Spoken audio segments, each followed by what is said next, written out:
Friend, आज के video में आप लोगों को बताऊंगा कि संदर्भ कैसे लिखा जाता है और इसी वीडियो में आप लोगों को बताऊंगा कि बोर्ड परीक्षा में कॉपी कैसे लिखें कि जिससे 95% नंबर आए। और आप लोगों को बताऊंगा कि पद्यांश वाला संदर्भ कैसे लिखा जाता है और गद्यांश वाला संदर्भ कैसे लिखा जाता है और संस्कृत वाला संदर्भ कैसे लिखा जाता है। और ये देखो आपका कितने हो जाएंगे, 6 नंबर का ये पूछा जाता है, 6 नंबर का ये पूछा जाता है और इसमें अब 2 श्लोक वाले आएंगे, ये 4 नंबर का पूछा जाएगा श्लोक वाला, और एक गद्यांश वाला होता ये 4 नंबर का पूछा जाता है। तो कुल मिलाकर ये आपके कितने नंबर हो गए, ये 20 नंबर के हो गए। तो आपके 20 नंबर कंप्लीट हो जाएंगे। तो इस वीडियो को पूरा देखना और अपने दोस्तों के साथ शेयर भी कर देना। तो सबसे पहले देखते हैं, देखो ये हिंदी का पेपर है और यहाँ पर प्रश्न नंबर कितना तीसरा पूछा जाता है इस प्रकार से। यहाँ पर पूछा जाएगा कि निम्नलिखित गद्यांशों में से किसी एक गद्यांश के नीचे दिए गए प्रश्नों के उत्तर दीजिए। और आपको वीडियो के लास्ट में आप लोगों को बताऊंगा कि ये जो पैराग्राफ होता है इसको पहचानने की ट्रिक की कैसे आप लोग एग्जाम में पहचानने बिना पढ़े हुए, ये भी बताऊंगा। तो वीडियो को पूरा देखना।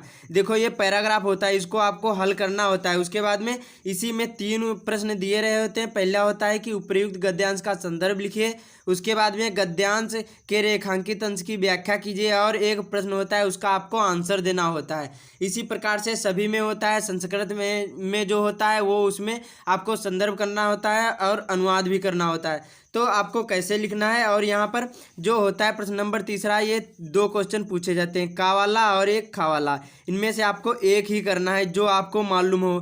देखो संदर्भ तब आप लोग लिख सकते हो तब आपको मालूम होगा कि पाठ के लेखक कौन है और इसका पाठ का नाम क्या है, तब आप लोग संदर्भ लिख सकते हो। तो आपकी जो कॉपी होगी सेम ऐसी ही आएगी बोर्ड एग्जाम में। तो आपको सबसे पहले क्या करना है, यहाँ पर आपको ऊपर डालना है प्रश्नोत्तर संख्या 3। क्या डालना है, प्रश्नोत्तर संख्या 3। और आपको बोर्ड एग्जाम में काले और नीले ही पेन का यूज करना है और अदर और कोई भी पेन का यूज नहीं करना है। क्या डालोगे, प्रश्नोत्तर संख्या और 3 ऐसे डालने के बाद जैसे कावाला कर रहे हैं तो कावाला, खावाला कर रहे हैं तो खावाला, और यहाँ पर ऐसे कावाला कर रहे हैं तो हम यहाँ पर ऐसे डाल देंगे। उसके बाद में यहाँ पर आपको पटरी से लाइन खींचना है अच्छी तरीके से, जिससे क्या होगा कि जो कॉपी होगी वो अट्रैक्टिव दिखेगी और एग्जामिनर आपको अच्छे से अच्छे अंक देगा। और आपको इतना ध्यान रखना है कि बोर्ड परीक्षा में आपको कोई भी प्रश्न नहीं उतारना है, केवल प्रश्नोत्तर संख्या डालना है। ये नहीं कि पूरा प्रश्न उतार दिए। बहुत सारे बच्चे क्या करते हैं, पूरा प्रश्न उतारते हैं, लेकिन आपको ये गलती नहीं करना है। आपको केवल ये जो प्रश्नोत्तर संख्या डालना है यहाँ पर, इसका मतलब होता है कि आपने उत्तर ही लिखा है। प्रश्नोत्तर संख्या 3 का ऐसे डालेंगे, आप लोग पूरा प्रश्न नहीं उतारेंगे। उसके बाद में अब आपको क्या करना है, पहला प्रश्न यहाँ पर क्या है, उपयुक्त गद्यांश का संदर्भ लिखिए। ये आपको पहले संदर्भ लिखना है। उससे पहले आपको क्या लिखना होगा, संकेत। संकेत से ये होता है कि एग्जामिनर को पता चलेगा कि आपने किस पैराग्राफ से लिखा है। आपको संकेत डालना है। इसमें क्या लिखा जाता है, जो ये पैराग्राफ होता है इसके 2 लाइन शुरुआत की और आखिरी के 2 लाइन लिखना होता है। तो आपको कैसे लिखना है, कुसंग का ज्वर, क्या लिखना है यहाँ पर, कुसंग का ज्वर, नीले पेन से आपको यहाँ पर डालना है कुसंग का ज्वर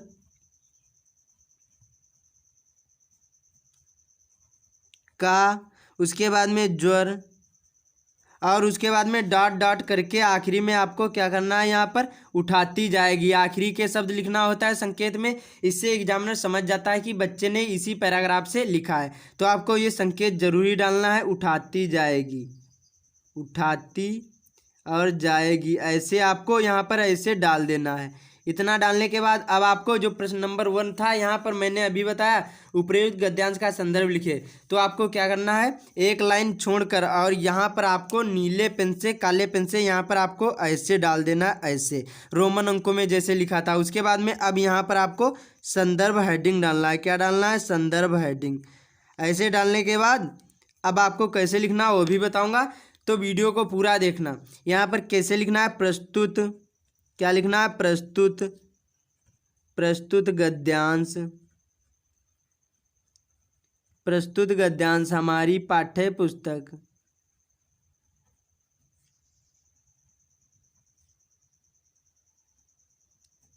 पाठ्य पुस्तक।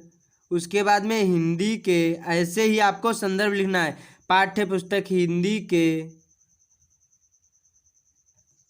अब आपको क्या करना है, जो पाठ का नाम हो, जैसे यहाँ पर कौन पाठ है, इसमें कौन सा पाठ है और इसके लेखक कौन है, तो ये मित्रता नामक पाठ से लिया गया है। और इसको सबसे पहले इसको अच्छी तरीके से पढ़ना है एग्जाम में, तभी आपको समझ में आ जाएगा कि ये किस लेसन से लिया गया है और इसके लेखक कौन है।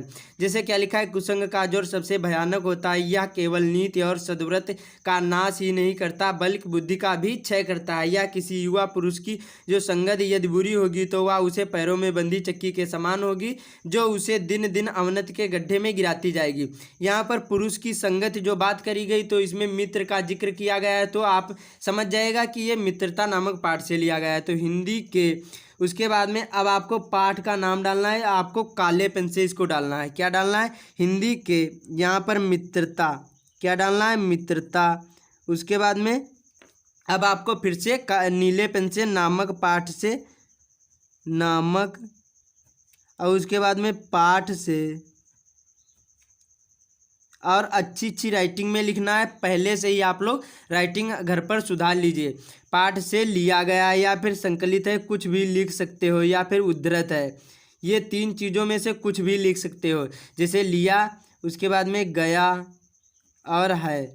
इस प्रकार से लिखने के बाद अब आपको क्या करना है, यहाँ पर इसके नीचे आपको लिखना है इसके लेखक, इसके लेखक। अब आपको डालना है आचार्य रामचंद्र शुक्ल, ये आपको काले पेन से डालना है, आचार्य रामचंद्र शुक्ल, ये आपको काले पेन से डालना है। इससे क्या होगा, एग्जामिनर को पता चल जाएगा, अच्छी और कॉपी भी अच्छी लगेगी दिखने में।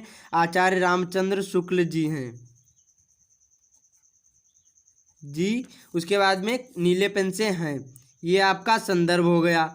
इतनी अच्छी से आपको लिखना, ये संदर्भ हो गया। अब जैसे आप लोगों को बता दूं, यहाँ पर जैसे ये तो गद्यांश वाला हो गया, ये कहानी नुमा होता है उसको हम क्या कहते हैं, गद्यांश कहते हैं। क्या कहते हैं, गद्यांश। और जो कविता नुमा होता है उसे हम क्या कहते हैं, पद्यांश। उसको कैसे लिखना है, यहाँ पर जैसे है आपको केवल यहाँ पर पद्यांश डालना है, जैसे कविता नुमा हो। और आपको क्या बदलना है अभी बताऊँगा, प्रस्तुत पद्यांश। ऐसे फिर हमारी पाठ्य पुस्तक हिंदी के जो पाठ का नाम हो, यहाँ पर पाठ का नाम डाल दो। उसके बाद में नामक शीर्षक से लिया गया है, या फिर यहाँ पर जैसे सूरदास के जो पद हैं ये शीर्षक ही है, लेसन नहीं है, ये कोई मतलब रचना नहीं है, लेकिन ये पद शीर्षक आपको लिखना है, पाठ नहीं डालना है। यहाँ पर शीर्षक से लिया गया है या फिर संकलित है, ऐसे डालने के बाद इसके रचयिता, यहाँ पर आपको ध्यान रखना है, ये जो रचयिता डालना है। कविता में आपको जो पद्य होता है, पद्यांश होता है, उसमें आपको रचयिता डालना है, इसके रचयिता। और जो गद्यांश होता है वहाँ पर आपको लेखक डालना होता है। बस इतना आपको ध्यान रखना है। तो श्री सूरदास जी हैं, ऐसे लिखना। उसके बाद में जब संस्कृत में लिखोगे तो ऐसे प्रस्तुत गद्यांश, इसमें भी गद्यांश लिखोगे। उसके बाद में हमारी पाठ्य पुस्तक हिंदी के, फिर उसके बाद में संस्कृत खंड के जो पाठ का नाम हो वो डालना होगा। उसके बाद में नामक पाठ से लिया गया है।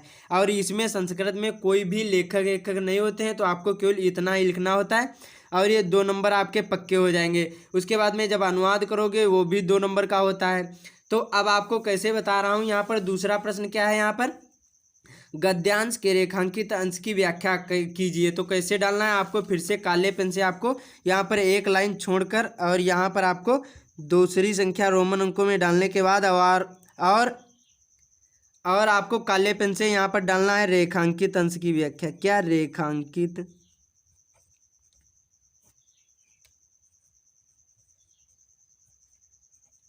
की व्याख्या। इससे डालने के बाद यहाँ पर इतना और अच्छी राइटिंग में आपको लिखना है। और अब आप लोगों को बता दूं ये रेखांकित क्या होता है। देखो जो लाइन खींची हुई है यहाँ तक आपको ये रेखांकित है, ये यहाँ तक आपको केवल इसका उत्तर देना है, पूरे का नहीं, पैराग्राफ का नहीं। आपको जहाँ पर ये लाइन जहाँ तक खींची हुई उसी का आपको व्याख्या करना होता है।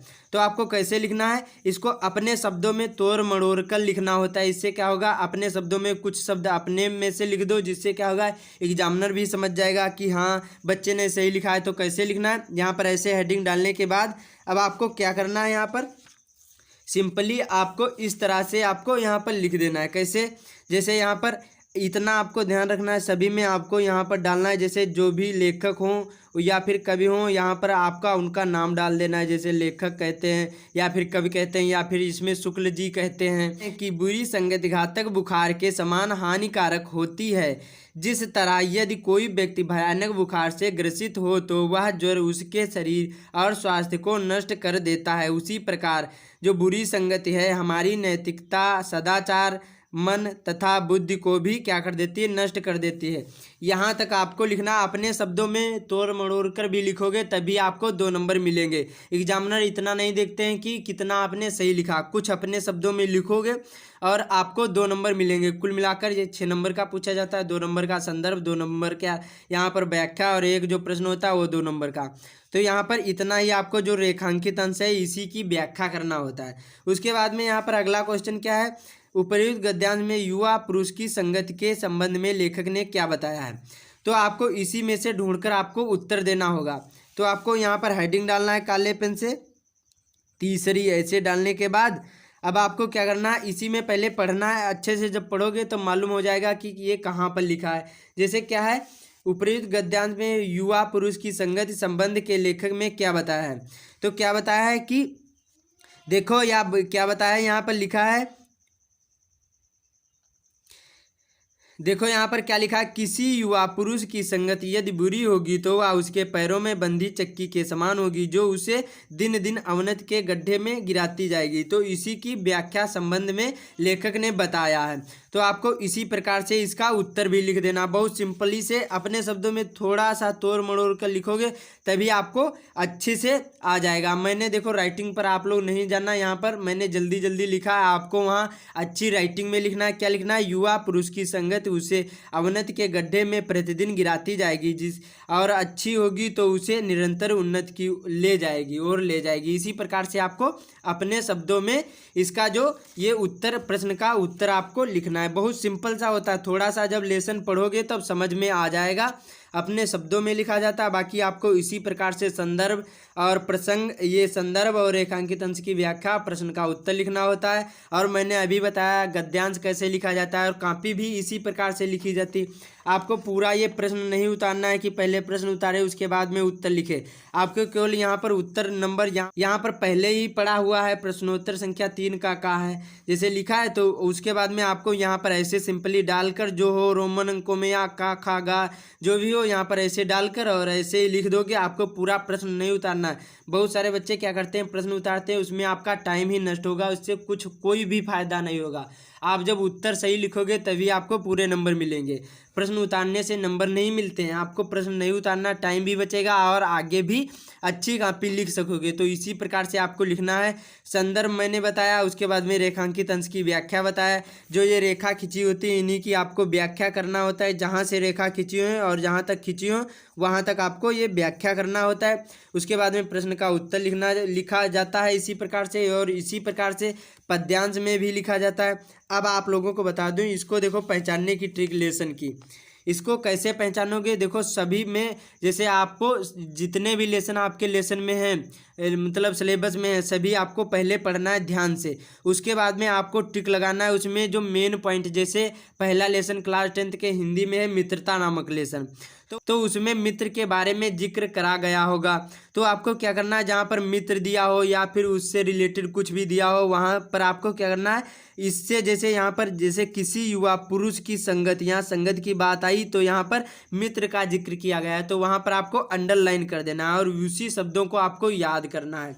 और अच्छी तरीके से जब समझ जाओगे, आपको पाठ का नाम याद करना है, लेखक का नाम याद करना है, सभी में गद्य में हो चाहे पद्य में, तभी आप लोग संदर्भ लिख पाओगे। तो इसी प्रकार से जो मेन हो उसी प्रकार से आपको लिखना है। जैसे इसमें है ये अजंता की जो लेसन है, अजंता वाला क्लास 10th में भगवत शरण उपाध्याय का, तो उसी पाठ से लिया गया है। तो इसमें देखो चित्र की बात करी गई, जो अजंता की गुफाएं थी उसमें देखो मूर्ति, बिहसे, ये सभी चीज़ें इसमें दिया होता है, उसी में कुछ ना कुछ जरूरी दिया रहेगा। तो आपको इसी प्रकार से टिक लगा लेना है उसमें और याद कर लेना है। बस इसी प्रकार से आपको संदर्भ लिखना है, रेखांकित अंश की व्याख्या करना है और इस वीडियो को ज़्यादा से ज़्यादा शेयर करना, और किस टॉपिक पर वीडियो चाहिए वो भी कमेंट में ज़रूर बताना।